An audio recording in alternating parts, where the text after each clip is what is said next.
데살로니가 후서 1장 10절로부터 우리 12절까지 말씀을 우리 한 목소리로 같이 읽기 원합니다. 함께 읽습니다. 시작. 그날에 그가 강림하사 그의 성도들에게서 영광을 받으시고 모든 믿는 자들에게서 놀랍게 여김을 얻으시리니 이는 우리의 증거가 너희에게 믿어졌음이라. 이러므로 우리도 항상 너희를 위하여 기도함은 우리 하나님이 너희를 그 부르심에 합당한 자로 여기시고 모든 선을 기뻐함과 믿음의 역사를 능력으로 이루게 하시고 우리 하나님과 주 예수 그리스도의 은혜대로 우리 주 예수의 이름이 너희 가운데서 영광을 받으시고 너희도 그 안에서 영광을 받게 하려 함이라. 아멘. 그날에 오늘 말씀의 제목이 바로 이 그날에라는 이 말씀인데요, 정말 이 짤막한 한마디 말씀이집니다만은 이 그날에라는 이 말씀에는 정말 많은 의미를 담아내고 있지요. 여러분 혹시 인동초라고 아시죠? 인동초 많이 한번 들어보셨을 거예요. 그냥 한문 한자로 이 인동초라는 말을 얘기하면 이런 거죠. 추운 겨울을 이겨낸 풀. 추운 겨울에 많은 풀들은 그 추위를 이겨내지 못하고 그냥 시들어지고 결국 죽고 말지요. 근데 인동초는 다르다는 거예요. 인동초는 추운 겨울을 이겨낸 풀이다. 그래서 많은 사람들이 이러한 것도 뭐 살면서 험한 세상을 참고 이겨낸 사람, 그 사람을 가리켜서 인동초에 비유를 하죠. 옛날 김대중 대통령을 아마 인동초의 삶으로 비교했었던 기억이 나네요. 인동초, 오늘 말씀을 잘 보면 인동초 같은 그런 놀라운 약속의 말씀이 우리 믿는 자들에게도 주어지는 말씀이구나. 그런 말씀 아마 깨닫게 되실 거예요. 오늘 말씀을 잘 보면 데살로니가 후서 1장을 이제 시작하는 말씀이에요. 좀 이 상황을 여러분에게 좀 편안하게 좀 이해하기 쉽도록 설명드리자고 한다면, 사도 바울은 이제 두 번째 전도여행을 통하여서 아시아에서의 복음 전도 사역을 끝내고 드디어 성령님의 인도하심 속에서 마게도냐 땅으로 나갑니다. 당장 엊그저께 우리가 금요일 날 나눴던 말씀이기도 해요. 성령 인도하심 속에서 희한하게도 복음의 사명감으로 불타올랐지만 성령께서 더 이상 바울과 실라, 디모데 일행을 이 아시아에서 말씀을 전하는 일을 방해하는 거예요. 그들이 게을러서가 아니에요. 그들 열심히 주의 말씀을 전하고자 하는데 이상이 그들을 다른 곳으로 이끌어가는 거예요. 그러던 중에 무시아라는 곳에 이르게 됩니다. 그곳에서 환상을 보게 됐죠. 한 사람이 마게도냐에 대해서 손짓을 하는 거예요. 이리로 와서 우리에게 말씀을 전해주세요. 그 말씀을 듣고 환상을 보고 말씀에 순종하여 발길을 옮기게 됩니다.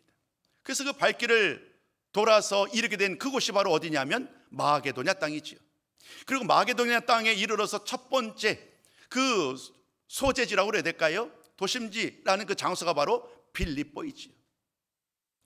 빌립보에서 복음을 전합니다. 열심히 주의 말씀을 전하고 빌립보에서 루디아 그리고 간수에 대한 이야기 여러분 잘 아시죠? 루디아와 간수에게 주의 말씀을 전하였고 그 가정의 모든 가족들이 세례를 받게 되는 그런 놀라운 기적이 그곳 빌립보에서 일어났습니다.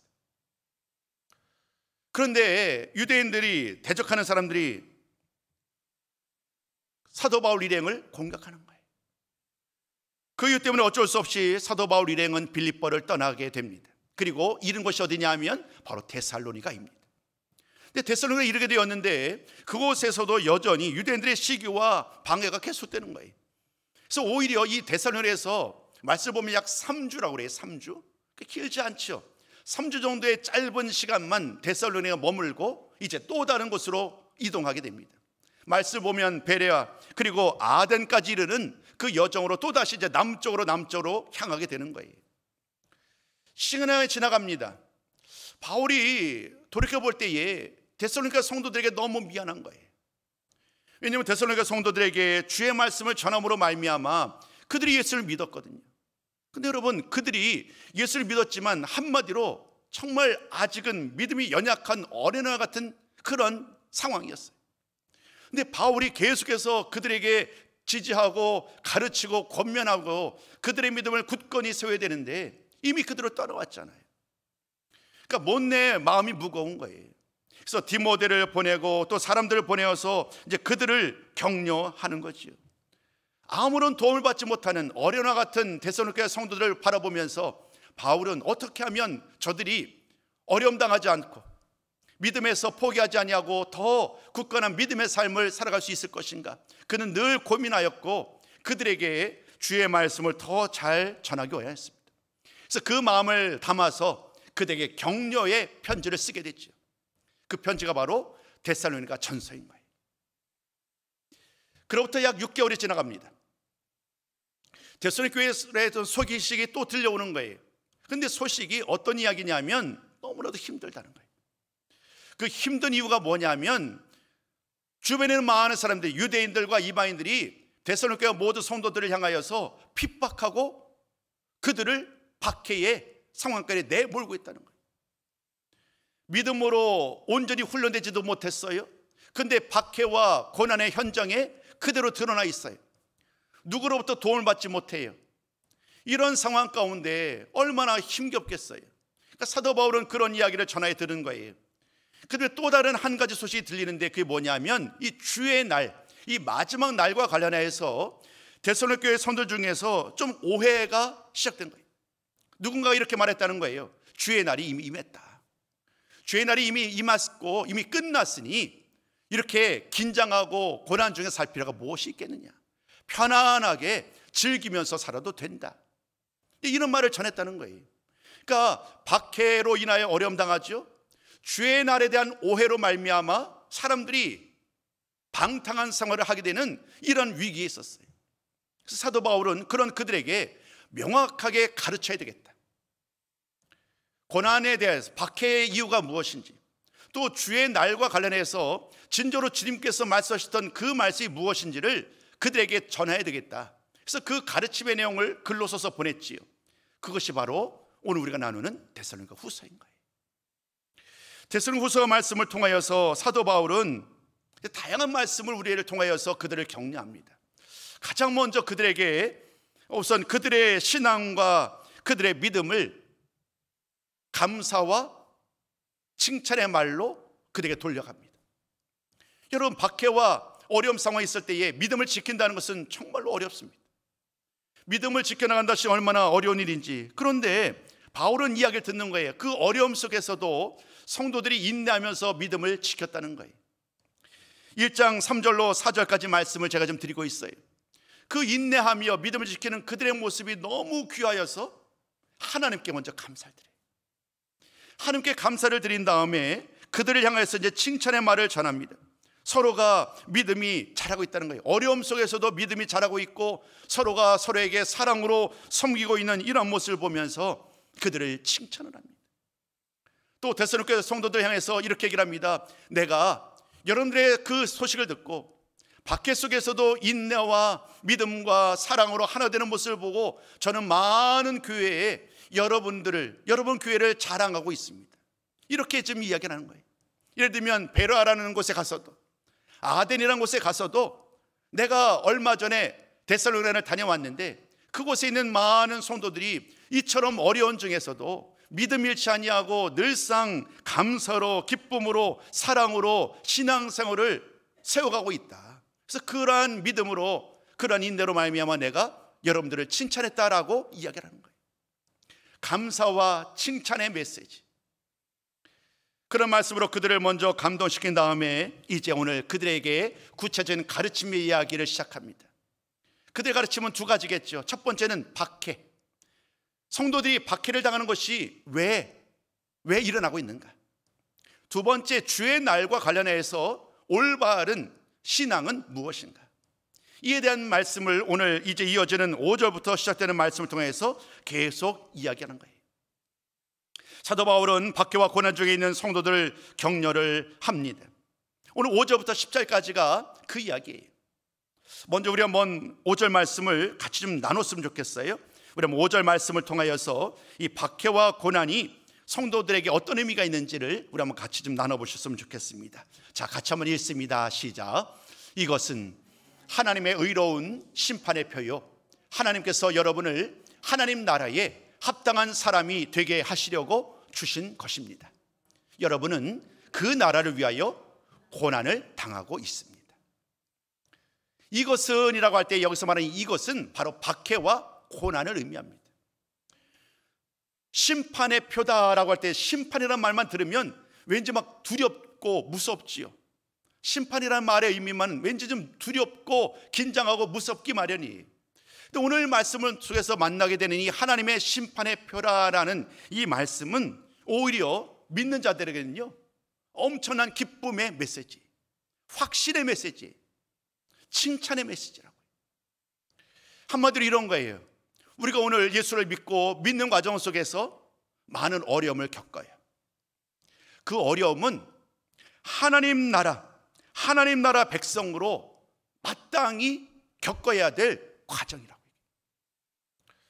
이 고난과 박해에 대한 이야기를 하면 저는 늘 제 어릴 때 이야기를 꺼내, 저의 이야기가 아니라 우리 시골교회 경기도 안성군 원곡면 외가천리, 거기 앞에 보면 교회 앞에 한 장로님과 권사님이 사셨어요. 근데 이 장로님이 너무나도 그 아내 되는 권사님을 핍박하신 거예요. 그러니까 결혼하고 이제 시집을 왔는데 시어머니가 그토록 이 믿음 생활, 신앙생활을 방해하는 거예요. 그래가지고 그 권사님이 저의 선생님이셨어요, 주일학교. 근데 그 얘기를 제가 지금도 잊지 못하는 거예요. 여러분 절구 아시죠? 절구통인데 그 절구 방망이 여러분 아시죠? 그냥 두꺼운 절구 방망이. 그 절구 방망이로 그냥 그 젊은 며느리니까 어떻게 합니까? 방법 없죠. 그냥 그 예수를 믿는다는 이유로 그 절구 방망이로 맞았다는 거예요. 계속해서 맞고 살았는데 끝까지 예수를 믿는 그 믿음의 삶을 포기하지 않았고 그 과정 속에서 이제 가족 구원이 이르게 되는 거예요. 그리고 그분이 남편이 예수를 믿고 저 시골교회죠. 시골교회 장로님이 되셨어요. 박해와 고난은 누군가에게는 참을 수 없는 힘겨운 일이지만 우리 믿는 자에게 있어서 이 박해와 고난은 하나님의 의로운 심판의 표다라는 이 말씀을 통하여서 하나님 나라 백성, 인내와 고난과 믿음을 지키는 모든 성도들에게 이 고난이야말로 진정한 의로운 표다. 의로운 표다.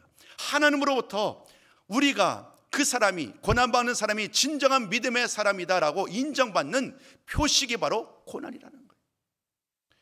반대로 이야기하면 예수를 믿는데 나는 아무런 어려움도 없습니다, 예수를 믿는데 나는 아무런 박해도 없고 아무런 문제도 없습니다 라고 말을 할 때에 이것은 또 다른 의미에서는 정말 감사한 기도의 제목이기도 하지요.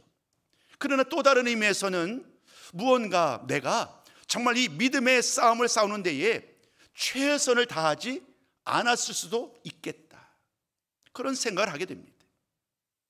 초대교회의 이야기는 여러분 너무 잘 아시잖아요. 예수를 믿는다는 이유로 죽음에 내몰리는 그 초대교회의 상황, 그 1세기의 상황 예를 들면 뭐 네로 황제 얘기 너무 잘 아시죠? 그 수많은 사람, 로마의 압제와 박해로 말미암아 얼마나 수많은 사람들이 죽음에 이르게 되었는지를 우리는 잘 압니다. 콜로세움에, 여러분 영화도 보시면 콜로세움에 그 앞에 광장에 들어가서 동물들과 싸워 죽이기도 하고 서로 칼과 창으로 서로를 죽이기도 하는 이런 수많은 일들이 믿는 자들에게 일어난 일들 아니겠어요? 오늘 우리가 상상할 수 없는 엄청난 일들로 박해와 고난이 계속되는 상황 가운데서도 오늘 바울이 말하는 것처럼 그들은 오히려 인내하며 믿음을 지켰다는 거예요. 그런 그들을 향해서 사도 바울은 그들을 칭찬합니다. 고난과 박해를 당하는 상황 가운데서 믿음을, 신앙을 지킨 것, 이것이야말로 현재의 고난이야말로 오히려 하나님 나라에 합당한 자인지 아닌지를 판가름하는 그러한 표라는 것을 분명하게 보여줍니다. 영광의 표식이라는 거지. 오늘 내가 박해를 받아서 내가 어깨에, 손에, 팔에 그 박해를 받아서 여러 가지 상처를 입었다고 한다면 이것이야말로 오히려 장차 주님 오시는 그날, 주님 맞이하실 그날 내가 오늘 영광 중에 내가 예수를 믿는 과정 속에서 이러한 어려움을 겪었고 이러한 상처를 입었네요 하면서 주 앞에 말할 때에 이것은 영광의 표가 될 것이라고 말을 합니다.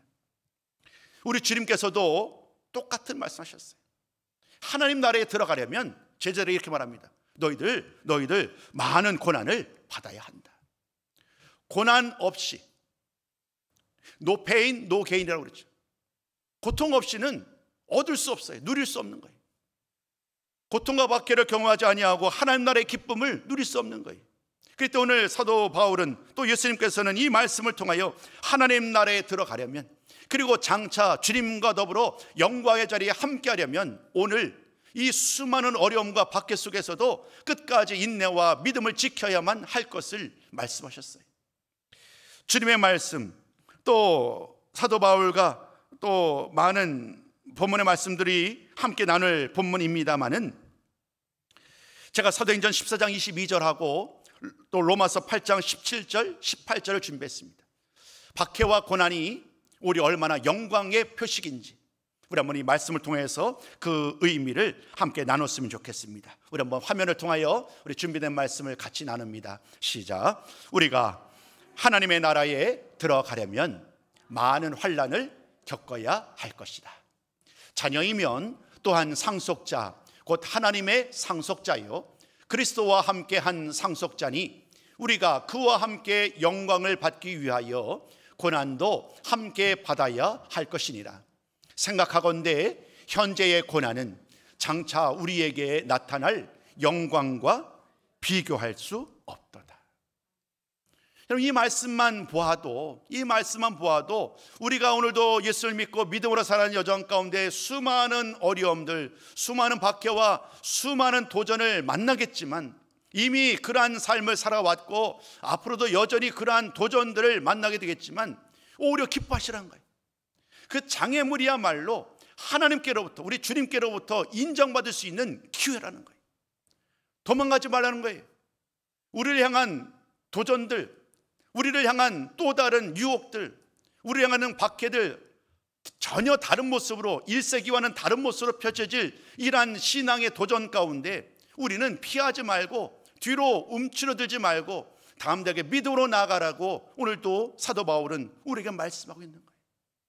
그 믿음의 싸움이 수많은 박해와 어려움을 능히 이겨낼 수 있도록 하고, 또 인내함으로 말미암아 마지막 날에 마침내 주님의 영광의 자리에 함께 되는 그런 복된 손님들이 될 줄로 믿습니다.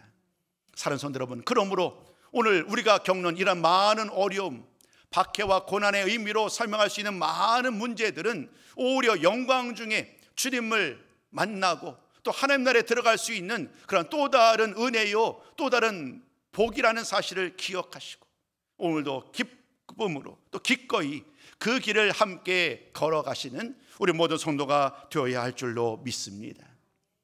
사도 바울은 5절부터 10절까지 말씀을 통해서 이 말씀, 제가 설명드렸던 그 이야기를 강조한 거예요. 박해와 고난은 오히려 우리에게는 영광이다. 영광. 우리 믿는 자들은 영광이니까 도망하거나 피하지 말고 믿음을 버리지 말고 끝까지 싸워서 이겨내고 승리할 때에 영광 중에 하나님 나라에 들어갈 수 있음을 분명하게 보여주었습니다. 두 번째는 오늘 11절과 12절까지 말씀을 통하여 사도 바울이 하는 일이 뭘까요? 사도 바울은 그들을 위하여 기도합니다. 인내하며 믿음을 지켰던 그들의 신앙은 참으로 귀하죠. 그러나 그들은 사실 완전하지 않아요. 데살로니가 교회, 앞서 제가 배경 설명을 드렸잖아요. 사도 바울을 통하여 복음을 들었지만 그러나 그 믿음의 연조가 그렇게 깊지만은 않아요. 그러니까 살면서 경험해보지 못했던 또 다른 도전을 만나게 되면 그들은 무너질 수 있는 거예요. 마치 뭐랄까요, 네 종류의 밭에 떨어진 그 씨처럼 가시떨기, 길가, 또 뭐죠? 옥토, 한 가지가 갑자기 생각 안 나나요? 돌짝밭. 이런 다양한 씨가 뿌려진 그 모습처럼 그들의 삶의 모습이 다른 것처럼 오늘 데살로니가 교회 성도들이 완전하지 않아요.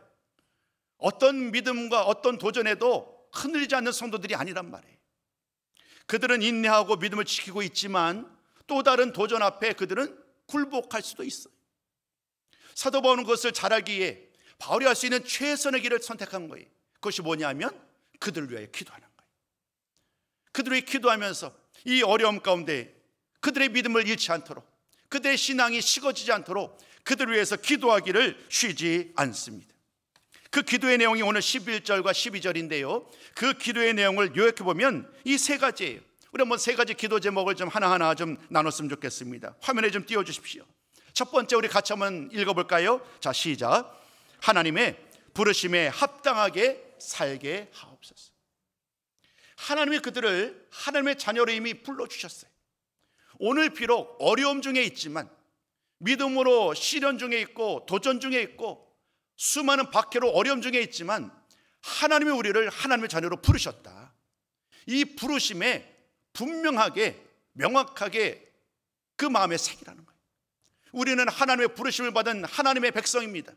나는 하나님의 부르심을 받은 하나님의 백성입니다라고 스스로 자신에 대해서 자신이 얼마나, 오늘 오전에 말씀한 것처럼 하나님이 나를 얼마나 존귀한 존재로 나를 만드셨고 나를 부르셨는지를 기억하면서 하나님의 부르심 앞에 합당하게 살라는 거예요. 어떤 어려움이, 어떤 도전이 와도 그 도전 앞에 굴복하지 말고 끝까지 부르심에 합당하게 살라. 이것이 바울이 기도하는 기도의 제목, 첫 번째 기도의 제목이에요. 두 번째 기도의 제목은 무엇일까요? 우리 한번 이 제목도 같이 한번 나눠봅니다. 자, 시작. 선한 열매를 맺게 하옵소서. 믿음을 이제 함께 시작했다면 그 믿음의 싸움을 계속 싸워가고 믿음의 믿음을 쌓고 또 쌓으면서 끝까지 믿음의 삶을 살면 어떤 결과가 나올까요? 사도 바울이 이렇게 말합니다. 열매를 맺는다는 거예요. 믿음의 삶을 살면 그냥 그 믿음이 사라지지 않는다는 거예요.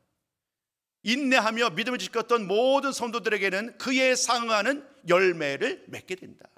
그러므로 이제 하나님의 은혜 안에 이 복음의 말씀을 듣고 함께 믿음의 여정을 시작했으니 마지막까지 믿음의 여정을 끝까지 완수함으로 우리 모두 선한 열매, 성령의 열매, 의의 열매, 여러 가지 많은 열매 이야기 아시잖아요. 그 선한 열매를 우리 모두 맺도록 합시다라고 기도하고 있어요. 마지막 세 번째 기도 제목도 우리 한번 같이 한번 나눠봅니다. 세 번째 기도 제목 다음이요. 한번 읽어봅니다. 시작. 예수 그리스도가 영광을 받게 하옵소서. 바울의 믿음은, 데살로니가 성도들을 향한 믿음은 오늘의 초점을 맞추고 있지만, 그러나 그 시선의 끝은 주님 오시는 그날에 맞춰져 있어요. 오늘을 최선을 다하는데 주님 오실 그날에 영광 중에 주님과 더불어 함께할 그날을 바라보면서 오늘을 믿음으로 살라는 거예요. 그리고 그날 결국에는 어떤 일이 우리를 기다리느냐면 주님께서 영광을 받게 되신다는 거예요. 끝까지 믿음을 지켰던 우리들에게, 그 우리들을 통하여 주님께서 영광을 받으신다. 또 그 말씀을 제가 세 번째 제목에서 빼놨는데 그 영광의 순간에, 그날에 우리 역시 예수님으로 말미암아 영광의 자리에 함께하게 된다는 거예요. 말씀 다 전했어요. 오늘 우리가 나눴던 이야기를 보면 이런 이야기예요. 사도 바울이 지금 격려하고 있는 거예요. 칭찬하고 있는 거예요. 어쩌면 성도들이 하루하루를 살아가면서 힘에 겨울지도 몰라요. 계속해서 어려움을 당하고 박해와 핍박을 당하니까 하루하루의 믿음의 여정들이 얼마나 힘겹겠어요. 여러분, 우리들도 알잖아요. 몸이 예전 같지가 않아요. 그냥 금방 피곤해지고 무언가 너무나도 힘에 겨울 때에 주님을 기쁨으로 찬양하고 예배하는 것이 얼마나 어려워요. 근데 그 강도가 점점 심해진다고 해봐요. 오늘 이 시대에, 이 1세기 이 시대의 사람들은 그런 엄청난 박해를 이 삶의 어깨에 짊어지고 살았던 거예요. 그럼에도 불구하고 그들 모두는 오히려 이 인내와 믿음의 삶을 계속해서 이어갈 수 있었고, 그래서 사도 바울은 그런 그들을 격려한 거예요. 박해는, 고난은 오히려 영광이다, 영광. 장차 하나님 나라에 들어갈 그 영광의 기쁨으로 들어갈 수 있는 그 근거가, 그 표식이 바로 우리에게 지금 겪고 있는 이 박해와 고난이다라는 것을 그들에게 전하면서 그들로 함께 기도의 자리로 초청합니다. 끝까지 이 믿음을 지킴으로 말미암아 함께 그 자리에 함께 하자고요. 오늘 11절과 12절을 쭉 읽어봤지만 사실 그 말씀을 쭉 이끌어가는 과정 속에서 반복되는 한 단어가 있어요. 그게 뭐냐면 영광이에요. 영광. 영광. 그 영광 이런 거죠. 예수 그리스도의 영광. 그러니까 예수님께서 반드시 영광 중에 우리에게 임하실 것이다. 그리고 그날에 그의 성도들에게서 영광을 받으실 것이다. 그날에 그 주의 영광에 함께한 모든 성도들 역시 그 주의 영광에 참여하게 될 것이다. 이런 말씀으로 성도들을 격려하고 있어요.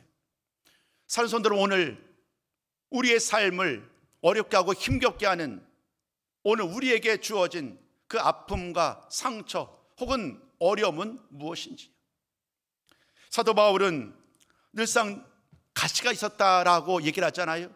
그 가시가 무엇이냐에 대해서는 여러 설명이 있습니다만은 굳이 그 가시가 이것이다라고 정할 필요는 없어요. 사도 바울 역시 그 가시로 인하여서 엄청나게 고생하는 삶을 살았지만, 그러나 믿음의 삶을 살았던 것처럼 우리 삶 속에서 여러 가지 관계로 인하여 혹은 어떤 육체의 질병으로 인하여 혹은 또 다른 여러 가지 많은 문제로 해서 어려움을 겪는 과정 속에서도 인내하면서 믿음을 지킬 수 있다면, 이것이야말로 하나님 나라 백성다운 영광스러운 그런 하나님의 은혜의 약속임을 잊지 않았으면 좋겠어요. 오늘 말씀 우리에게 큰 위로와 도전이 됩니다. 오늘 하루 믿음으로 신앙생활하는 우리 모든 성도님들에게 끝까지 인내하며 믿음을 지키는 모든 성도들의 그 희생이, 그 헌신이, 그 인내가 결코 헛되지 않음을 분명히 보여주면서 영광 중에 오늘 찬양드렸던 것처럼 그날에 영광 중에 오실 주님을 맞이하기 위하여 오늘도 우리에게 주는 일들을 잘 감당하며 인내하면서 끝까지 이 믿음의 길을 함께 걸어가셨으면 좋겠습니다. 여러분, 그런 삶을 살 준비가 되셨나요? 우리 한 번 더요. 여러분 준비되셨지요? 네, 끝까지 어떤 도전이 와도 흔들림 없이 끝까지 이 믿음의 여정을 완수하겠습니다. 영광 중에 오실 주님을 기쁨으로 맞이하겠습니다. 이렇게 고백하며 정말 그 고백대로, 그 기대와 소망대로 영광 중에 오실 주님을 맞이하는 복된 손님들 다 되시기를 주의 이름으로 축복합니다.